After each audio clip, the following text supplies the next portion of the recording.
Hello friends, welcome to my channel happy family சமையல்.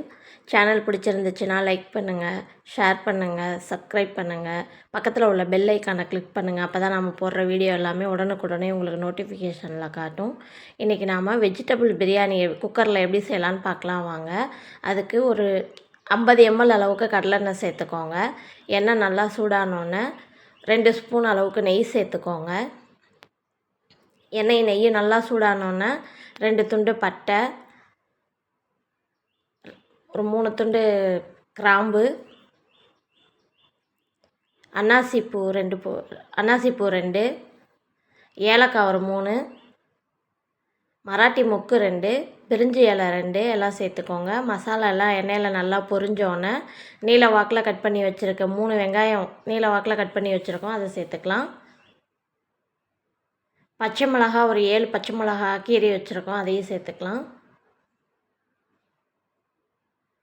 சேர்த்துட்டு வெங்காயம் நல்லா வதங்கி வரட்டும், நல்லா கலந்து கொடுங்க. அடுப்பு ஹை ஃப்ளேம்லேயே இருக்கட்டும். நல்லா வதங்கி வந்தோடனே வெங்காயம் நல்லா வதங்கினோடனே 2 ஸ்பூன் அளவுக்கு இஞ்சி பூண்டு பேஸ்ட்டு சேர்த்துக்கோங்க. பெரிய ஸ்பூனாக 2 ஸ்பூனு.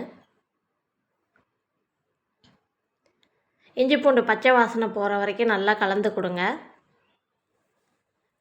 தக்காளி ஒரு 4 தக்காளி, மீடியம் சைஸ் தக்காளி 4 தக்காளி கட் பண்ணி சேர்த்துக்கோங்க. தக்காளி பழமாக நல்லா பழுத்த பழமாக இருக்கணும். தக்காளி நல்லா வதங்கி ஜூஸியாக வரணும், அப்போ தான் பிரியாணி டேஸ்ட்டு நல்லாயிருக்கும்.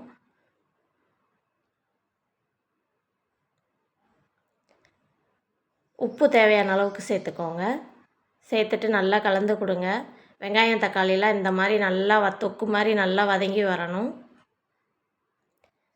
ஒரு 3 ஸ்பூன் அளவுக்கு தயிர் சேர்த்துக்கோங்க.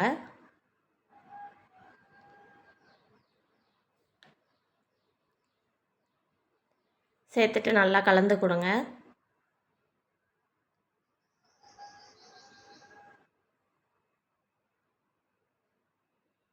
நம்ம கட் பண்ணி வச்சுருக்க காய் எல்லாத்தையும் இந்த டைமில் சேர்த்துக்கலாம். உருளைக்கிழங்கு, கேரட்டு, பீன்ஸு, காலிஃப்ளவர் இருந்தால் காலிஃப்ளவரும் சேர்த்துக்கலாம். நமக்கு விருப்பமான காய்கறிகள் எதுவாக இருந்தாலும் சேர்த்துக்கலாம். நான் கேரட்டு, பீன்ஸு, உருளைக்கிழங்கு கட் பண்ணி சேர்த்துருக்கேன். பச்சை பட்டாணி பச்சையாக இருந்தால் அப்படியே ஃப்ரெஷ் பட்டாணியாக இருந்தால் அப்படியே சேர்த்துக்கலாம். காஞ்ச பட்டாணியாக இருந்தால் ஊற வச்சு 4 விசில் விட்டு அதுக்கப்புறம் சேர்த்துக்கோங்க. சேர்த்துட்டு நல்லா கலந்து கொடுங்க. சோயா ஒரு 3 கைப்பிடி அளவுக்கு சோயாவை சுடுதண்ணியில் ஒரு 10 நிமிஷம் போட்டு நல்லா பிழிஞ்சு எடுத்து அதுக்கப்புறம் சேர்த்துக்கோங்க. சேர்த்துட்டு நல்லா கலந்து கொடுங்க.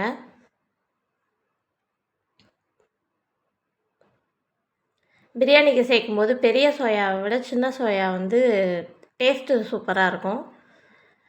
ஒரு கைப்பிடி அளவுக்கு புதினா, ஒரு கைப்பிடி அளவுக்கு மல்லித்தழை சேர்த்துக்கோங்க. சேர்த்துட்டு நல்லா கலந்து கொடுங்க. நான் துளசி அரிசி எடுத்திருக்கேன். துளசி அரிசி 1 கப்பு ரைஸ்னால் 2 கப்பு தண்ணி வைக்கலாம். பாசுமதினா 1க்கு 1.5 வச்சுக்கோங்க.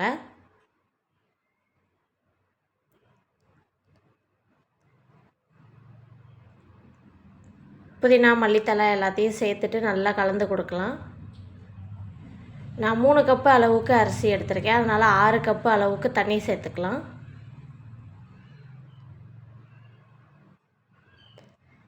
தண்ணி சேர்த்துட்டு இந்த டைமில் உப்பு கரெக்டாக இருக்கா என்னன்னு செக் பண்ணிக்கோங்க. உப்பு நார்மலாக இருக்க நம்ம தண்ணியில் ஒரு லைட்டாக தூக்கலாக இருக்கணும், அப்போ தான் அரிசி போட்டு வெந்து வரும்போது கரெக்டாக இருக்கும். ஒரு கல் தூக்கலாக இருக்க மாதிரி பார்த்துக்கோங்க. ரொம்ப கரிச்சிடக்கூடாது, லைட்டாக தூக்கலாக இருக்கணும். தண்ணி நல்லா கொதித்து வந்தோடனே நம்ம ஊற வச்சு கழுவி வச்சுருக்க அரிசியை சேர்த்துக்கலாம். 1/2 மணி நேரம் ஊற வச்சுருக்கோம், அந்த அரிசியை சேர்த்துக்கலாம். அரிசி சேர்த்துட்டு நல்லா கலந்து கொடுங்க.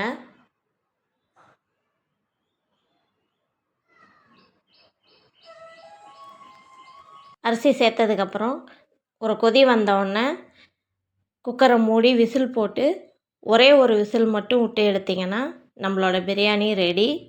இதுக்கு நீங்கள் சைடிஷ்ஷாக வெஜிடபிள் தால்ச்சா செய்யலாம், முட்டை கிரேவி செய்யலாம், குருமா வெஜிடபிள் குருமா செஞ்சாலும் நல்லாயிருக்கும். நாம் இன்றைக்கி முட்டை மசாலாவும் சோயா சில்லியும் செஞ்சுருக்கோம். மூடி வச்சுட்டு ஒரே ஒரு விசில் மட்டும் விட்டு எடுத்திங்கன்னா நம்மளோட வெஜிடபிள் பிரியாணி ரெடி. செஞ்சு பார்த்துட்டு கமெண்ட் பண்ணுங்கள்.